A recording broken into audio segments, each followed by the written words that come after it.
ഓരോ ദിവസവും ഗാസയിൽ നിന്ന് പുറത്തു വരുന്നത് നടക്കുന്നതും ലോക മനസാക്ഷിയെ ഞെട്ടിക്കുന്നതുമായ കാഴ്ചകളാണ്. ഗാസ ഭൂമിയെ വെണ്ണീറാക്കുന്ന കളി ഇസ്രായേലിനും കൈവിട്ടു പോയോ എന്നതിലും സംശയമുണ്ട്. കാരണം വൻ ശക്തികളായ ലോകരാഷ്ട്രങ്ങൾ പലരും ഇപ്പോൾ ഇസ്രായേലിനെതിരായ നിലപാടാണ് സ്വീകരിക്കുന്നത്. ഹിസ്ബുള്ളയെയും ഹമാസിനെയും ഏകദേശം ഒതുക്കിയെന്ന് അവകാശപ്പെടുന്ന ഇസ്രായേലിന് കനത്ത തിരിച്ചടി കഴിഞ്ഞ ദിവസം കിട്ടിയിരിക്കുന്നു. ഇസ്രായേലിലെ തന്ത്രപ്രധാനമായ 4 ഇടങ്ങളിലാണ് അപ്രതീക്ഷിത ആക്രമണം ഉണ്ടായത്. സൈനികരടക്കം നിരവധി പേർ കൊല്ലപ്പെട്ടെന്നാണ് വിവരം. ആക്രമണത്തിൻ്റെ ഉത്തരവാദിത്വം ഏറ്റെടുത്ത് ഹൂതികൾ രംഗത്ത് വന്നു.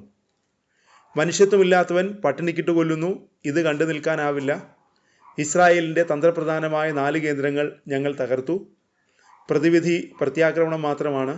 കഴിഞ്ഞ ദിവസം നടന്ന ആക്രമണത്തിൻ്റെ ഉത്തരവാദിത്വം ഏറ്റെടുത്ത് ഹൂതി കമാൻഡർ പറഞ്ഞത് ഇങ്ങനെയായിരുന്നു: ഗാസ വിഷയത്തിൽ ഇസ്രായേൽ ഒറ്റപ്പെടുന്നുവെന്നാണ് ഇതിലൂടെ മനസ്സിലാക്കുന്നത്. കാരണം കഴിഞ്ഞ ദിവസം ഹൂതികൾ നടത്തിയ ഈ ആക്രമണത്തിന് പിന്നിൽ സൗദിയും പങ്കുചേർന്നെന്ന സൂചനകൾ പുറത്തു വരികയാണ്. ഇതുവരെ ഗാസ വിഷയത്തിൽ സമാധാന നിലപാട് സ്വീകരിച്ചിരുന്ന സൗദി അത് മാറ്റിയെന്നാണ് വിലയിരുത്തൽ.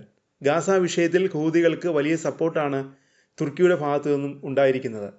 ഇസ്രായേലിൻ്റെ പദ്ധതിക്കെതിരെ മുസ്ലിം രാഷ്ട്രങ്ങൾ ഐക്യത്തോടെ പ്രവർത്തിക്കണമെന്ന് തുർക്കി വിദേശകാര്യമന്ത്രി ഹഗാൻ ഫിദാൻ ആഹ്വാനം ചെയ്തു. ഹമാസ് കീഴടങ്ങുന്നതിലൂടെ യുദ്ധം അവസാനിപ്പിക്കാൻ കഴിയുമെന്ന് അദ്ദേഹം ചൂണ്ടിക്കാട്ടുന്നു. ഗാസ പിടിച്ചെടുക്കാനുള്ള ഇസ്രായേലിൻ്റെ പദ്ധതി ഒരിക്കലും അനുവദിക്കാനാവില്ലെന്നും ഹഗാൻ ഫിദാൻ പറഞ്ഞു.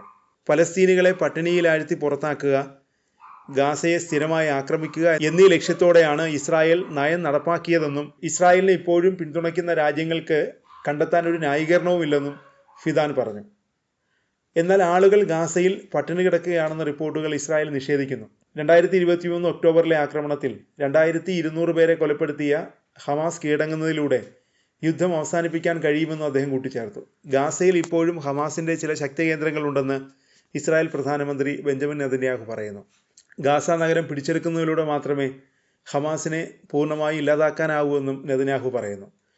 ഗാസ കൈവശപ്പെടുത്തലല്ല തൻ്റെ പദ്ധതിയെന്നും മറിച്ച് ഹമാസിൻ്റെ പിടിയിൽ നിന്നും ഗാസയെ സ്വതന്ത്രമാക്കുക എന്നതാണ് ലക്ഷ്യമെന്നും അദ്ദേഹം കൂട്ടിച്ചേർത്തു. ഗാസ നഗരം പിടിച്ചെടുക്കൽ പദ്ധതി യുദ്ധം അവസാനിപ്പിക്കാനുള്ള അതിവേഗ മാർഗമാണെന്നും നെതന്യാഹു പറഞ്ഞു. ഹമാസ് ആയുധം താഴെ വയ്ക്കാൻ വിസമ്മതിക്കുകയാണ്. അതുകൊണ്ട് തന്നെ ഹമാസിൻ്റെ പരാജയം പൂർത്തിയാക്കാൻ ഗാസ നഗരം പിടിച്ചെടുക്കുകയല്ലാതെ ഇസ്രായേലിന് മുന്നിൽ മറ്റു മാർഗങ്ങളില്ലെന്നും നെതന്യാഹു വ്യക്തമാക്കി. ഗാസയുടെ ഏകദേശം 70 മുതൽ 75% വരെ ഇസ്രായേൽ സൈന്യത്തിൻ്റെ നിയന്ത്രണത്തിലാണ്. എന്നാൽ ഹമാസിൻ്റെ ചില ശക്തി കേന്ദ്രങ്ങൾ ഇപ്പോഴും പ്രവർത്തിക്കുന്നുണ്ട്. ഹമാസിനെ ഈ കേന്ദ്രങ്ങളിൽ നിന്ന് തുടച്ചു നീക്കാൻ ഗാസ നഗരം പിടിച്ചെടുക്കുകയല്ലാതെ വേറെ വഴിയില്ലെന്നും ഇസ്രായേൽ പ്രധാനമന്ത്രി പറഞ്ഞു. ഗാസയിലേക്കുള്ള സഹായം വർദ്ധിപ്പിക്കുന്നതിനുള്ള 3 ഘട്ട പദ്ധതിയും നെതന്യാഹു വിശദീകരിച്ചു.